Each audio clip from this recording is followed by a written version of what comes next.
Amen, amen. Voilà, bonsoir à tous. Est-ce que vous m'entendez bien jusqu'au fond? Super, que le Seigneur soit béni, alléluia. J'ai eu l'idée de continuer ce que j'avais commencé sur la lettre aux Romains, chapitre 12, si vous voulez bien le prendre avec moi. Juste expliquer une chose, dans la plupart de ces lettres, l'apôtre Paul, il a une partie doctrinale et une partie pratique. Et dans la lettre aux Romains, les 11 premiers chapitres, c'est la doctrine. Et dans la doctrine, Paul a parlé d'abord du péché qui a touché tous les hommes, de la justification que Dieu veut accorder à tous les hommes par la foi en Jésus, et puis de la sanctification, du chemin de la sanctification. Et puis, on a touché des sommets avec les chapitres 9, 10, 11, puisqu'il parle du plan éternel de Dieu qu'il a manifesté au milieu des hommes, au travers d'Israël, et puis de toutes les nations, les païens, qu'il amène à la foi en Jésus-Christ. Et puis, à partir du chapitre 12 de la lettre aux Romains, on rentre dans ce qu'on appelle la partie pratique. Et c'est pour ça que l'apôtre Paul, on va lire les premiers versets, dit « Je vous exhorte donc, frères », et on va lire la suite, mais c'est intéressant parce que la doctrine, c'est pas de l'intellectualisme, c'est pas des choses théoriques à savoir, mais c'est des choses qui vont nous nourrir pour une vie pratique. C'est des choses qui, je vous exhorte donc, ça veut dire l'exhortation pratique. Vous savez, il y a des gens au milieu de nous, ils sont très intéressés par la doctrine, il y a des gens, ils ne sont pas du tout intéressés par la doctrine. Ça, je le sais, on est tous différents, hein. Il y a pas, je le sais très bien. Mais je vous exhorte donc, montre qu'il y a un lien entre les deux. Donc, si tu aimes la doctrine, c'est super, mais il y a une vie pratique, concrète que tu dois pratiquer aussi. Amen.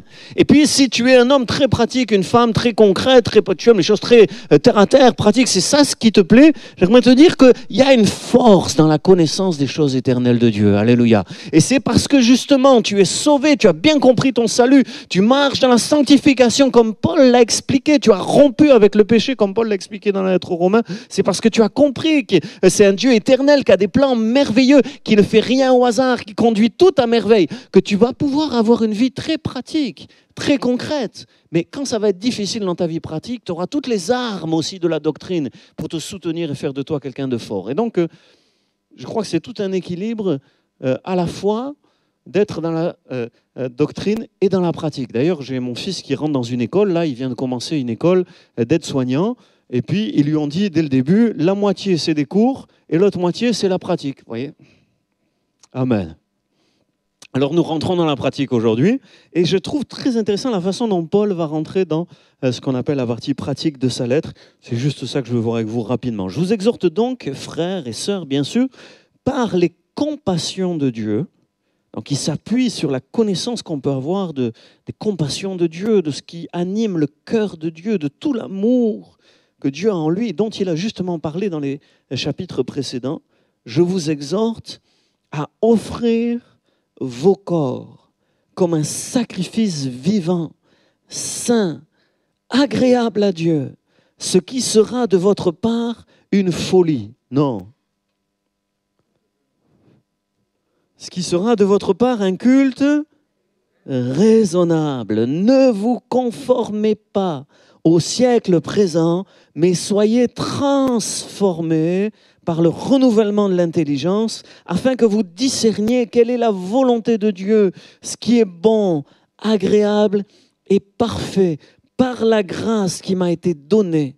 Je dis à chacun de vous de ne pas avoir de lui-même une trop haute opinion, mais de revêtir des sentiments modestes selon la mesure de foi que Dieu a départie à chacun. Car, comme nous avons plusieurs membres dans un seul corps et que tous les membres n'ont pas la même fonction, ainsi, nous qui sommes plusieurs, nous formons un seul corps en Christ et nous sommes tous membres les uns des autres. Puisque nous avons des dons différents, selon la grâce qui nous a été accordée, que celui qui a le don de prophétie l'exerce selon l'analogie de la foi, que celui qui est appelé au ministère s'attache à son ministère, que celui qui enseigne s'attache à son enseignement, et que celui qui exhorte s'attache à l'exhortation, que celui qui donne le fasse avec libéralité, que celui qui préside le fasse avec zèle et que celui qui pratique la miséricorde le fasse avec joie. Et j'aimerais entendre Amen à la parole de Dieu. Alors je vais être rapide, mais dans ce texte, vous avez 3 parties. D'abord, le verset 1 et 2 qui correspondent au culte. Verset ensuite 3 à 5 qui correspond au corps. Et puis, verset 6 à 8 qui correspond au charisme. Donc, premièrement, le culte. Le culte. Et moi, j'aimerais dire que le culte, ce n'est pas le dimanche matin. Ça, c'est une manière de parler à la protestante. Mais le culte dans la Bible, ce n'est pas le dimanche matin. Le culte, c'est une manière de vivre qui doit nous impacter tous les jours et à tout moment de notre vie. C'est une mentalité. Une façon de penser et une façon de vivre le culte. Dans notre pays, on parle aussi d'activité cultuelle. Vous savez qu'on est en train de rendre un culte à Dieu. Nous sommes dans une activité cultuelle. Mais c'est le langage juridique français. Au sens spirituel, le culte, c'est autre chose. Ici, Paul montre très bien quel est le culte que Dieu attend. C'est l'offrande de notre corps. Et quand il dit le corps, ce n'est pas pour dire tu offres ton corps et avec le reste, non. Mais il offre le corps parce qu'il nous dit d'offrir notre corps, parce que le corps, c'est concret. Vous avez remarqué? Si je vous parle de mon âme, là, on est encore dans la doctrine. C'est ça, hein? Mais le corps, voilà, on le voit, on le touche, c'est concret. Et Paul dit, le culte, c'est l'offrande très concrète de ta vie tout entière, y compris ton corps, justement. Ce qu'on va avoir tendance à oublier, ou à dire, ben, moi je fais ce que je veux avec mon corps, mais mon esprit il est à Dieu. Mais non, le culte, c'est l'offrande de son corps à Dieu. J'aimerais entendre amen. Offrir vos corps comme un sacrifice vivant, saint, agréable à Dieu. Vivant parce que voilà, il est en vie, alléluia. Hein. On offrait normalement des sacrifices vivants, mais après on les mettait à mort, quoi. Hein. Mais là, Dieu ne va pas nous mettre à mort. C'est notre vie tout entière qui va lui être offerte. C'est ça le culte. C'est ça le culte. Tu peux venir à des réunions cultuelles, tu peux aller au culte tous les dimanches, mais tu rends un culte, un vrai culte à Dieu, si ton corps et toute ta vie est offerte à Dieu en permanence. Comme un sacrifice vivant, saint et agréable. L'association de ces 3 mots, vivant, saint, agréable, nous parle des sacrifices de l'Ancien Testament. Je n'ai pas le temps de développer tout ça, mais des sacrifices de l'Ancien Testament. Il y avait une expression dans l'Ancien Testament qui disait que quand on offrait donc un sacrifice, un animal qu'on brûlait, il y avait une fumée qui montait. Vous savez, quand on fait un feu.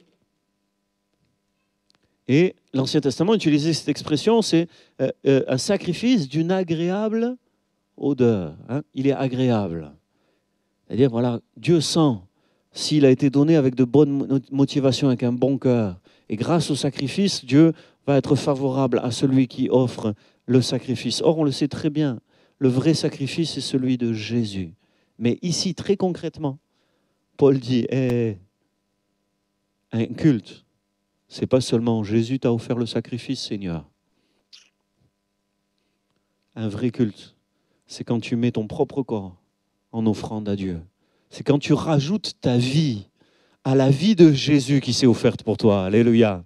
Tu rajoutes ta vie et tout ce que tu peux faire avec un corps, tout ce que tu peux dire, tout ce que tu peux être, comme une offrande à Dieu. Alléluia. Qu'est-ce qui peut dire, moi j'ai tout offert à Dieu? Moi j'ai tout donné à Dieu. Alléluia. Montrez-moi qu'est-ce qui peut dire, moi j'ai tout donné à Dieu. Et j'aimerais dire à ceux qui nous écoutent dans ce message et à vous tous ici, voilà le culte raisonnable. En grec, c'est logikos. Logique, mais raisonnable, c'est ça. Ça vient de logos, qui est la raison, c'est ça. C'est raisonnable, c'est logique. C'est ce qui convient. Et comme je l'ai dit en rigolant, en lisant le texte, hein, c'est pas une folie. C'est pas une folie. On vit dans une génération, moi j'ai déjà entendu, mais vous aimez Jésus, vous êtes des fanatiques, hein, vraiment. Voilà, c'est l'Église, c'est Jésus, c'est... Mais moi, il n'y a rien de plus raisonnable sur la terre, entendez bien ça. Il n'y a rien de plus sensé, raisonnable et logique que de tout donner au Dieu qui a créé l'univers. Ce qui est insensé et fou, c'est de résister à ce Dieu qui a créé l'univers. C'est de considérer que l'univers s'est fait tout seul. Ce qui est fou, c'est de vivre sans... S'il y a un Dieu, combien de gens croient qu'il y a un Dieu, mais n'offrent pas tout à Dieu? C'est ça qui est fou. Parce que s'il existe vraiment, qu'est-ce qu'il y a de plus important que lui qui a créé la mer, les montagnes, les astres, la terre, qui est si belle qu'on est en train de polluer, nous les êtres humains, mais elle est merveilleuse, cette terre qu'il a créée. Notre corps qui est tellement complexe, tellement savant, tellement ingénieux. Il est trop fort, le Seigneur. Alléluia. Nul n'est comme lui. Il n'y a rien de plus juste et de plus logique que de lui offrir toute notre vie. Alléluia. Amen. Et quand on a compris ça, alors on peut vivre le verset 2, qui est comme la conséquence du culte. La première conséquence du culte, c'est ne vous conformez pas au siècle présent. C'est le siècle présent, c'est la mentalité d'aujourd'hui. Hein. Chaque siècle a sa mentalité. Chaque siècle a sa mentalité. Mais il ne faut pas s'y conformer. Il faut être transformé. Et vous voyez, peut-être là, il y a quelqu'un de concerné au milieu de nous. Il y a tellement de gens, ils voudraient être transformés, mais ils le font par leurs propres efforts. C'est le fruit du culte, c'est le premier fruit d'un culte. Quand tu donnes toute ta vie à Dieu, tu t'abandonnes à lui. Il y a tellement de choses que j'aimais avant, que j'aime plus aujourd'hui. Il y a tellement de choses qui m'attiraient avant, qui m'attirent plus aujourd'hui. Et même s'il y a des choses du passé qui m'attirent, mais parce que je vis totalement livré à Jésus-Christ, j'ai ma pensée qui est sans cesse transformée et qui ne m'attire pas vers les choses du monde, mais qui me reprend quand les choses du monde m'attirent. Il dit, ne te conforme pas, mais laisse-toi transformer. Amen. Et ce qui nous transforme, c'est pas une philosophie, c'est pas, voilà, il a bien parlé le pasteur. Non, c'est ce culte qu'on rend à Dieu. C'est le Saint-Esprit que Dieu donne à ceux qui l'aiment. Amen. Quand on l'aime, quand on est livré à lui, alors l'action du Saint-Esprit nous transforme de l'intérieur. Des choses se passent en nous. C'est pas fais ceci, fais cela, ne fais pas ceci, ne fais pas cela, mais c'est de l'intérieur. Le texte parle précisément de la transformation par le renouvellement de l'intelligence. C'est-à-dire c'est dans nos pensées, dans notre intelligence qu'on est renouvelé au quotidien. Voilà, on pense d'une manière et puis comme on s'offre à Dieu, c'est pour ça que c'est formidable ces réunions. Moi j'aime beaucoup ces réunions, vous voyez, on intercède, on demande des choses, on va le faire, mais c'est aussi l'occasion de renouveler le don de soi. Le culte, c'est un don de soi, le don de soi à Dieu. Et quand on se donne à Dieu, c'est là qu'il renouvelle notre intelligence. Amen. Amen. Afin de nous faire connaître sa volonté. Ce qui est bon, agréable. Agréable, en fait, en grec, c'est agréé. Agréable, les anciens, peut-être en vieux français, on comprenait, mais c'est agréé en français d'aujourd'hui. Ce qui est agréé, ce qu'on peut agréer, vous voyez, ce qu'on peut valider. Hein, c'est ça en grec, c'est ce qu'on peut valider. C'est pas ce qui te chatouille. C'est agréable, ça me chatouille bien, non hein, c'est agréé, ce que Dieu peut valider. D'accord? Agréé, tac. Il y en a qui travaillent dans l'administration ici, là. C'est agréé, tac. Hop, c'est ça l'idée. Agréé, ce qui est bon, agréé et parfait. Parfait. La plénitude. Tout ce que Dieu veut. Amen. Ne crains pas la volonté de Dieu. Elle est bonne. Elle est ce qu'il y a de mieux. Donne-toi tout entier à lui. Et il renouvellera tes pensées pour que tu comprennes ce que Dieu veut. Quand tu ne sais pas ce que Dieu veut, ne te tracasse pas. Demande pas à la planète entière un petit conseil, 2, 3 conseils, c'est sympa, des fois ça aide. Hein, mais ne t'agite pas dans tous les sens, donne-toi à Dieu. Pratique ce que Laurent disait, c'était super la semaine dernière. La prière dans la volonté de Dieu, c'est aussi une prière d'abandon. Seigneur, je te donne toute ma vie. Je ne sais pas trop, j'ai du mal à voir ce que tu veux, mais Seigneur, je te donne tout. Et c'est dans ce culte où on donne tout que la pensée est renouvelée et qu'on voit tout à coup ce qui est bon, ce qui est agréé et ce qui est parfait. Amen. Donc ça, c'est le culte. Maintenant, et je trouve que c'est l'enchaînement, je trouvais très intéressant. Cette dimension du culte est la dimension pratique. Écoutez bien, la dimension pratique de la vie, elle commence en disant « Jésus, je te donne tout ». Je pourrais entendre des hommes, des femmes qui disent « Jésus, je te donne tout ». Ah, mais on peut le faire un peu plus fort. « Jésus, je te donne tout ». Alléluia. Elle commence là. Et dans ce renouvellement intérieur. Et ensuite, ce qui est intéressant, c'est que dans ce renouvellement intérieur, il y a quelque chose qui change. C'est le regard qu'on a sur soi-même. Juste après l'apôtre Paul au verset 3, et on passe au deuxième point, versets 3 à 5, « Par la grâce qui m'a été donnée, je dis à chacun de vous de ne pas avoir de lui-même une trop haute opinion. » Et dans ce culte, on découvre qu'il est immense, le Seigneur, et que nous, on est tout petits. Et on s'intègre à un corps. parce que c'est là la pensée principale. 3, 4, 5, les versets sont liés. C'est la pensée du corps. On s'intègre à un corps. Et dans ce corps, on comprend non seulement que Dieu est grand et que nous, on est petits, mais on comprend aussi que l'œuvre de Dieu, elle est grande. Et que nous, on n'est que un parmi d'autres dans ce corps. Oui, même si on est une oreille, c'est super, il n'y en a que 2 dans le corps, hein, les oreilles, hein, c'est important. Hein. Il n'y en a que 2, mais c'est un membre parmi d'autres. Même si on est une bouche, la bouche, elle en dit des choses. Hein. C'est qu'un membre parmi les autres. Oui ou non? Qu'est-ce qu'elle fait une bouche sans les pieds, sans les mains, sans... Elle fait rien. On n'est qu'un membre parmi d'autres. Vous comprenez cette pensée? C'est la pensée du corps. Et dans le corps, on comprend que, au fond, on fait ce qu'on fait. Le texte parle, d'ailleurs, je crois que c'est au verset 4, le texte parle de, on n'a pas tous la même fonction. Il dit, voilà, il y a une diversité de membres avec des fonctions différentes, mais chacun a sa place. Il faut accepter sa place, il faut jouer le rôle qui correspond à sa place, il faut assurer sa fonction dans le corps, mais toujours dire, au fond, je ne suis qu'un parmi d'autres. Hein. Un jour, je passerai, quelqu'un prendra ma place. Hein. Le corps, c'est quoi? Le corps, spirituellement parlant, c'est quoi? C'est l'Église. Alors, c'est intéressant, ça. Parce que Paul vient de parler d'Israël. Il passe à la dimension pratique et il en vient à l'Église. Ah, il avait déjà fait allusion à l'Église dans la lettre aux Romains plusieurs fois. Mais là, il revient sur l'Église. Écoutez bien, dans toute la partie pratique, chapitres 12 à 16, je n'avais jamais remarqué, moi, c'est en écrivant un commentaire sur cette lettre, que j'ai réalisé, je n'avais jamais réalisé avant, que toute la partie pratique, 80%, les 3/4, allez, 75%, les 3/4, ça parle de l'Église. Et on le verra dans la suite quand on aura l'occasion. Pas que de l'Église d'ailleurs, parce que toute notre vie n'est pas l'Église. Hein, vous avez remarqué qu'on ne vit pas que à l'Église. Hein.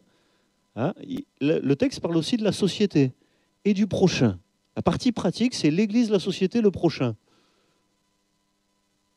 Ça, c'est la partie pratique de ta vie. Bien vivre le corps, l'Église. Et puis, la société et le prochain, on va en parler aussi, on en parlera dans les prochaines semaines. En tout cas, ici, sur le corps, unité, diversité, humilité. Revêtir des sentiments modestes. La foi, la vraie foi, nous conduit à la modestie, à l'humilité. J'aimerais entendre amen. Allez, je finis, parce que ouais, je me suis promis de ne pas être long, c'était juste... Je trouve que ce texte est d'une richesse extraordinaire, on pourrait dire plein de choses, mais je finis mon 3e point. Vous voyez ici, la dimension pratique commence par un culte qui est raisonnable, on donne tout au Dieu qui est tellement merveilleux. Un culte qui va se poursuivre par un renouvellement intérieur, mais qui va nous transformer dans le regard qu'on a sur nous-mêmes. On n'est plus un individu tout seul, on ne se prend pas pour le roi du monde, on est dans un corps. Et donc on respecte les autres membres, leur fonction, leur rôle à eux. Et puis on tient la nôtre de fonction. Et on fait en sorte que le corps fonctionne bien en étant humble. Amen. Et puis je finis juste après. C'est le 3e point, versets 6 à 8. C'est les charismes. Et j'ai écrit là, moi, sur ma feuille, je trouvais que c'était... Voilà, j'étais content quand même de comment je l'ai écrit. J'essaierai de peut-être le mettre sur Internet, tout ça. Mais quand on offre son corps dans le culte, alors on forme un corps. Amen. Amen. Et quand on a le bon état d'esprit dans le corps, alors Dieu donne des charismes. Amen. Ça va, c'est bon ce que j'ai dit là. Quand on a le bon état d'esprit, quand on est humble dans le corps, alors Dieu donne des charismes. Des charismes pour le corps. Et c'est ce qu'on voit ici, versets 6 à 8, avec plein de choses à dire là aussi. Nous avons des dons différents selon la grâce qui nous a été donnée. Et le mot don, c'est le mot charisma en grec. Hein. Donc c'est pour ça que je parle de charisme. C'est le mot grec qui est utilisé ici. Nous avons des dons différents, c'est des charismes différents. Selon la grâce qui nous a été donnée, et en fait la grâce c'est charis, les dons c'est charisma, il y a vraiment un lien. C'est la grâce de Dieu. Les dons spirituels, et aujourd'hui avec les pasteurs, vous voyez, ils ne savaient pas ce que je l'avais prêché ce soir, mais et on a une grande discussion aujourd'hui avec les pasteurs sur les dons spirituels, sur la puissance de Dieu, sur la façon dont Dieu agit. Et je crois que c'est important de chercher les dons spirituels. On va avoir d'autres sujets de prière, on va vous partager des choses, mais moi je vais vous proposer dans ce temps que chacun puisse dire, moi je suis membre de ton corps, Seigneur. Amen. Donne-moi les dons dont j'ai besoin pour ma fonction. Amen. pas pour me mettre en avant, puisqu'il s'agit d'être humble, mais pour édifier le corps. C'est nécessaire à l'édification de l'Église, les dons spirituels. C'est nécessaire que ce ne soient pas toujours les mêmes qui exercent les dons. C'est nécessaire que ceux qui les exercent soient renouvelés. C'est nécessaire que ceux qui ne les exercent pas s'y mettent un peu. Ou beaucoup. Qui est-ce qui est d'accord avec moi? Ah ben alors on va prier pour ça. Hein. Dans ce texte, je vous fais remarquer en finissant que du verset 6 à 8, donc il y a un certain nombre de dons qui sont donnés. Et la première chose, deux petites remarques. La première chose qu'on remarque, c'est que dans cette diversité, il y a par exemple la prophétie, mais il y a aussi le ministère, en grec diaconia. Ah, diaconia, voilà, je rends service aux autres, je m'occupe des pauvres, vous voyez, je distribue la... Toutes sortes de services, c'est un terme très général. Mais voilà, Dieu peut nous donner un cœur de serviteur, un esprit de service. Bon, diaconia, ça fait partie de la liste que Paul donne ici. Hein. En général, on étudie la liste de 1 Corinthiens 12. Celle-là, on l'oublie souvent, mais elle existe aussi. Pour le diaconat, il y a un don, il y a un charisme. Il y a un charisme pour l'enseignement, pour l'exhortation. Moi, je connais des gens ici, au milieu de nous, ils ont un don pour l'exhortation. Il y a des gens, vous parlez avec eux, ils vous découragent. Et puis il y a des gens, vous parlez avec eux, je ne sais pas, vous êtes... alléluia. Il y a un don d'exhortation, ça existe. Hein, ça existe, moi je suis témoin, ça existe. Alléluia. Il y a un don pour donner. C'est fou, hein. Regardez la liste. Celui qui donne, hein, il y a un don pour donner. Il y a un don de générosité dans le don. Voyons, tous appelés à donner. Il y a un pauvre. N'attends pas un don pour donner à un pauvre. Hein. Il y a un pauvre, aide le pauvre. Ça, c'est notre devoir à tous. Et il y a des gens, ils reçoivent un don particulier de générosité pour donner aux autres. Vous voyez, ils le font, ils sont tellement heureux de le faire. C'est une grâce que Dieu leur donne. C'est vrai, ça existe.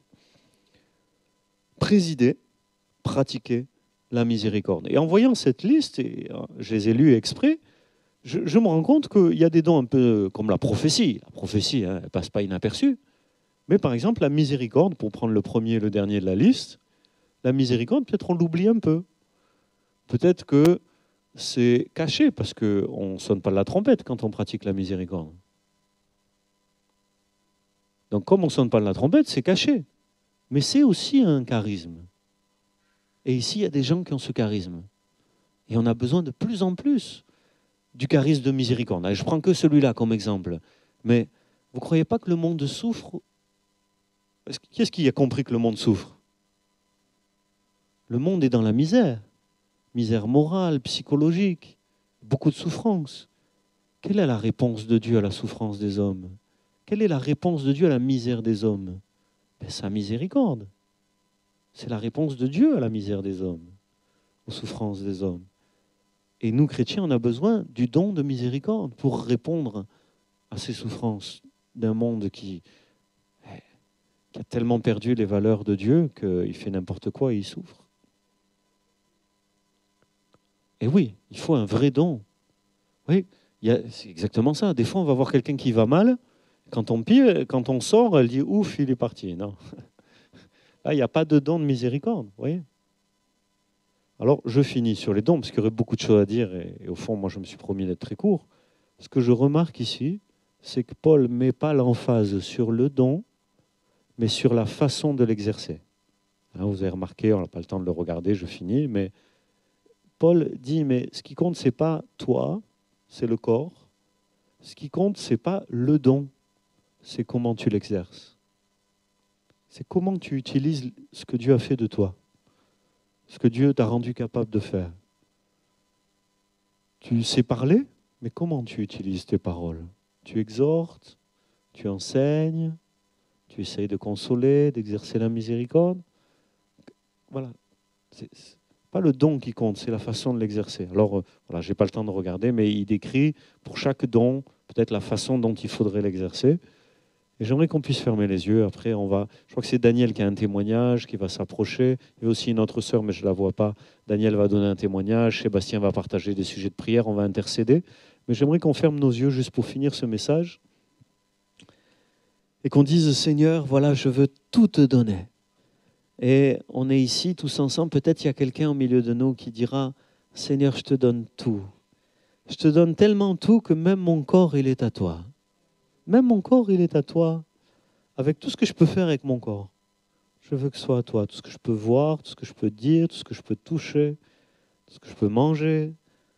tout ce que je peux faire avec mes mains, Seigneur, je veux tout te donner, Seigneur. Amen. Seigneur, je veux tout te donner. Je veux tout te donner, c'est étonnant, mais c'est le don de soi, y compris de son corps, qui renouvelle nos pensées. C'est fou, mais c'est ce que Paul dit. C'est l'intérieur, la partie invisible de nous qui est renouvelée quand on donne la partie visible, quand on donne son corps et tout avec. Oh Seigneur, on te donne tout. Ce soir, c'est une résolution, c'est une décision, ce n'est pas forcément un ressenti, mais c'est une résolution que nous renouvelons ou que nous faisons pour la première fois. Seigneur, tout pour toi, sans retenue, sans restriction.